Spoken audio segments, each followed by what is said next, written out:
Posisi Rusia di kancah dunia kembali menguat setelah Presiden Amerika Serikat Donald Trump memperbaiki hubungan Washington dengan Moskwa.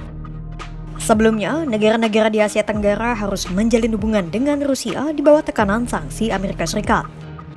Kini, Rusia bisa melenggang bebas dan mengepakkan sayap mereka ke negara-negara di Asia Tenggara dengan lebih leluasa setelah tensi dengan Amerika Serikat melonggar.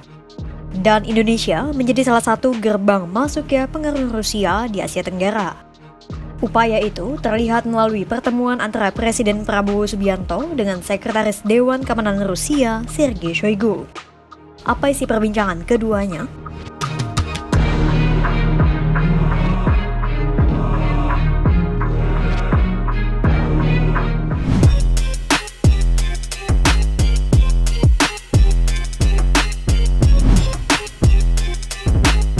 Sekretaris Dewan Keamanan Rusia, Sergei Shoigu, memulai lawatan ke Asia Tenggara selama 5 hari dengan mengunjungi Indonesia sebagai negara pertama yang dikunjungi.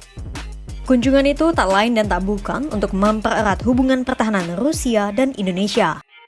Selain itu, Rusia juga berencana untuk mengimbangi risiko meningkatnya persaingan antara Amerika Serikat dengan China.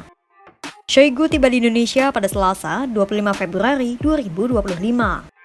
Kedatangan Shoigu di Indonesia pertama-tama disambut oleh Menteri Pertahanan Indonesia, Syafri Syamsuddin. Setelah itu, Shoigu baru menemui Presiden Prabowo Subianto di Istana Merdeka pada hari yang sama. Dalam suasana penuh keakraban, Prabowo menyambut kedatangan Shoigu dengan hangat dan mengungkapkan kegembiraan atas kehadirannya di Indonesia.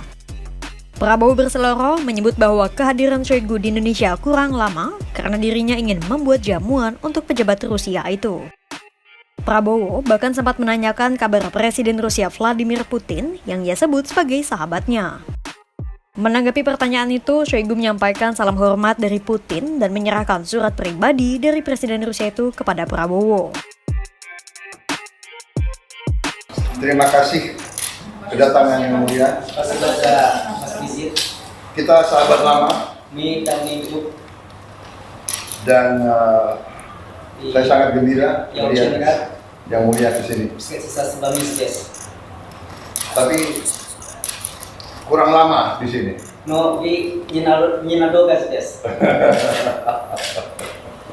Saya ingin bikin jamuan untuk yang mulia, tapi waktu yang mulia tidak.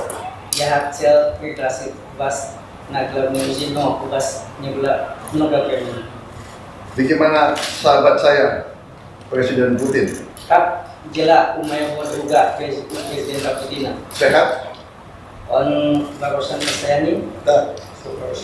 Semuanya baik-baik. Все хорошо, хочу передать вам лучшие пожелания. Привет, но самое главное, я привез вам послание господина Путина. Yang mulia semuanya yang baik-baik di Asia dengan Presiden Putin. Beliau minta kepada saya untuk menyampaikan salam hormat kepada yang mulia, dan lebih daripada itu saya sudah mendatangkan surat pribadi dari Presiden Rusia kepada yang mulia. Который с удовольствием передаю. Sekarang saya minta. Terima kasih. Thank you, Terima kasih, Pak. Setelah sesi penyambutan itu, Prabowo juga mengenalkan Shoigu kepada sejumlah pejabat Indonesia dan dilanjutkan dengan jamuan santap siang di Presidential Lounge. Dalam pertemuan itu, Prabowo sempat bertukar pandangan dengan Shoigu terkait isu-isu strategis global dan potensi peningkatan hubungan bilateral antara Indonesia dan Rusia. Sebelum kedatangan Shoigu pun, delegasi dari Indonesia dan Rusia sudah saling bertukar pandangan terkait isu geopolitik dan regional. Setelah mengunjungi Indonesia, Shoigu langsung bertolak ke Malaysia pada Rabu 26 Februari 2025.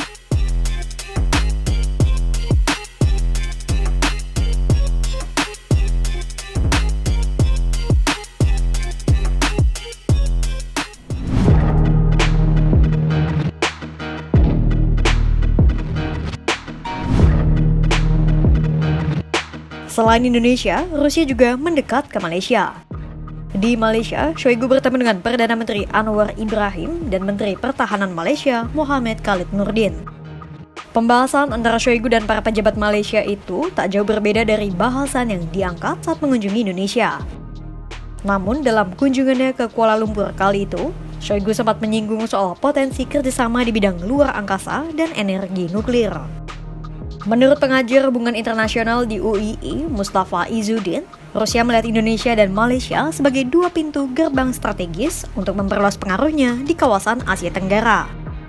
Peneliti dari Pusat Penelitian Pasifik Malaysia, Oh Eisun, juga memiliki pendapat senada.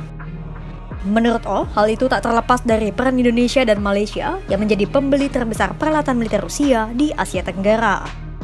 Bahkan pada tahun 2019, Prabowo yang saat itu masih menjabat sebagai Menteri Pertahanan tetap mempertahankan kesepakatan jet tempur dengan Rusia.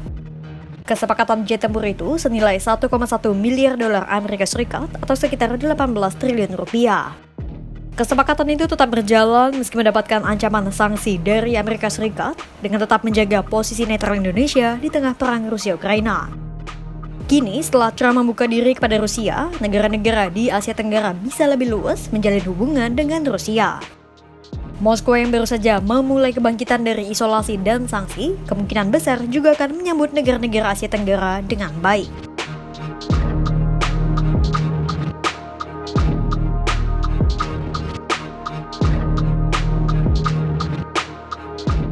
Indonesia bahkan sudah selangkah di depan dalam menjalin hubungan dengan Rusia usai resmi ditetapkan sebagai anggota BRICS pada 6 Januari 2025.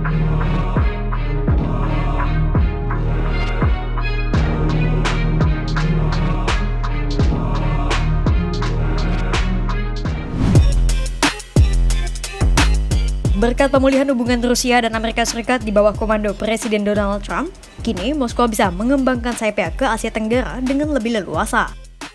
Menariknya, dalam 5 hari lawatan ke Asia Tenggara, tangan kanan Putin, Sekretaris Dewan Keamanan Rusia Sergei Shoigu, memilih Indonesia sebagai negara pertama yang dikunjungi. Setelah Indonesia, baru Shoigu mengunjungi Malaysia. Indonesia dan Malaysia bahkan sampai-sampai disebut sebagai dua gerbang yang membuka pengaruh Rusia masuk ke Asia Tenggara. Kira-kira sampai sejauh mana jalinan kerjasama Indonesia dan Rusia? Adakah negara lain di Asia Tenggara yang akan dibidik selanjutnya oleh Rusia? Simak terus perkembangannya hanya di kanal YouTube Kompas.com.